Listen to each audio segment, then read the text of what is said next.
কাজেই ডাক্তারখানায় গেছো এবং ডাক্তারের সঙ্গে তোমার আলোচনা হচ্ছে তোমার সমস্যাগুলি নিয়ে। তো দুইজনে কথা হচ্ছে, তুমি এবং ডাক্তার। তো তুমি ডাক্তারকে বলতেছো, may I come in doctor? ডাক্তার, আমি কি ভিতরে আসতে পারি? ডাক্তার বলতেছে তার উত্তরে, ইয়েস, বি সিটেড প্লিজ। হ্যাঁ, দয়া করে বসেন। ডাক্তার তার উত্তর দিল। তারপর তুমি বলতেছো, থ্যাংক ইউ ডক্টর। ডক্টর, আপনাকে ধন্যবাদ। আচ্ছা, ডক্টর বলতেছে আবার, tell me what you trouble is.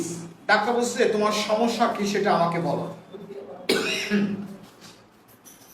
Myself, I have not been feeling well lately. আমি সম্প্রতি স্বস্তি বোধ করছি না। তুমি বলতেছো এটা শুনে ডাক্তার কি বললো, what is the problem exactly? এর আসলে কি সমস্যা?